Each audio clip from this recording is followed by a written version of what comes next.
Welcome back, Legendary Potato here. Today I want to talk to you guys about how mob spawners work in Minecraft. Now, hope you guys do enjoy this video. I'm going to go really in depth on how they work and kind of how you can use them in modding and stuff like that. But anyways, let's get right into it. So right here I have mob spawners in my inventory, which currently as the time I'm recording this, you cannot access through the creative inventory. You have to mod it into your inventory like I did here. So basically it's kind of a unique block in that you can kind of place it down how you want to if you can mod it in. So you can place it down, you get a default pig spawner when you do it, but then you can also replace it with a spawn egg, which most people know. You can replace it like that. You can put in like a creeper one, you can put in pretty much any mob you want to. You can put in like a cave spider one, or you can throw in like blaze. Like again, you can do whatever you like with it. I'll just throw in like a villager one just to show off that as well. But as you can see, ooh, there's a lot of villagers there. But you can pretty much just customize it as much as you want. You can place down a bunch of spawners. You can, put in a bunch of different ones as well. So you can do like something like that and just have a bunch of different spawners, which is pretty cool.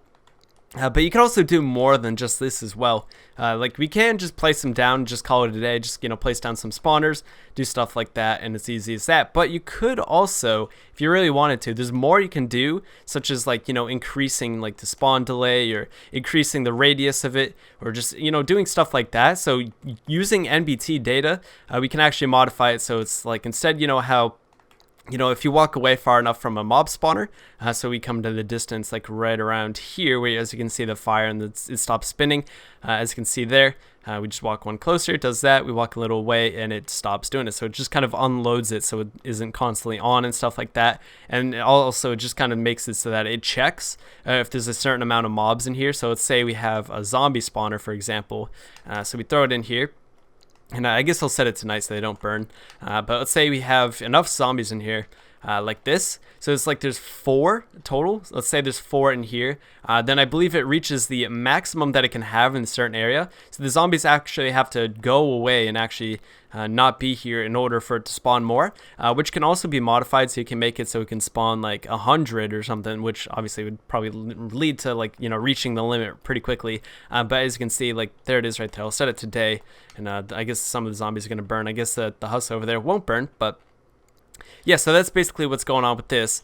So basically, you can kind of modify it so it could be more distance, and then you can also make it so that there can be more in a certain thing as well. Or you can even make it so that you can make it so it always has one spawned in. So let's say you have like a spot here, and so there's always going to be a zombie here. Let's say everywhere else is, lit up with like torches and stuff, and then you have this one dark spot where it can spawn. You can make it so it has no spawn delay, so that immediately when the zombie disappears, it can spawn in another one without a problem as well. So it spawns it in immediately, for example, which could be used to, make sure the game always checks that there's a zombie there when it's loaded in. Or like if somebody were to walk in the range of the spawner, then that means that they could also activate it as soon as they walk in. So it detects if somebody also comes right into the area by doing it that way as well. So let's say somebody walks in here, and then it would instantly spawn the zombie, and then that would automatically activate something as well when they walked right in. So you could just easily set up something with like have a pressure plate, so have it so it's like here, and then just like some sort of like redstone thing as well. So then if you just did it like that, you had so every other area was an unspawnable place, had it one so it was here.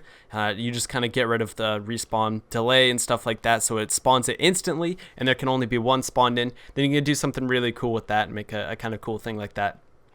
So there's a lot of cool things you can do with spawners. You can use any mob and pretty much just have it spawn in that radius. So let's say you want pigs, or let's say you want creepers or something like that for a map or something. You want to have a certain mob that constantly spawns in at a certain rate. Then you can do that. You just have to mod it into your inventory, or you can also just find one in a world somewhere, in a normal world where they normally spawn, and then you can just kind of change it from there and do that sort of thing as well.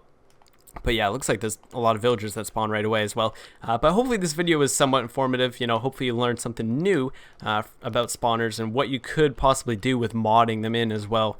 Lots of potential as well. I think there's a lot of cool mods that people have made in the past where you use something with the monster spawner in order to make some sort of contraption, which is really cool as well. I'm sure there's a lot of those. If you want to look them up, there's a lot of cool contraptions that people have made. But hopefully you guys did enjoy this video. I just wanted to kind of briefly go over what you could do with spawners and how they work, and stuff like that. So there's a lot of tags you can look into in NBT data and just kind of how they all work in general. But anyways, hope you guys did enjoy this video. Make sure you leave a like if you enjoyed it. Subscribe if you're new to the channel so you don't miss content like this every single day. But have a good one, and peace.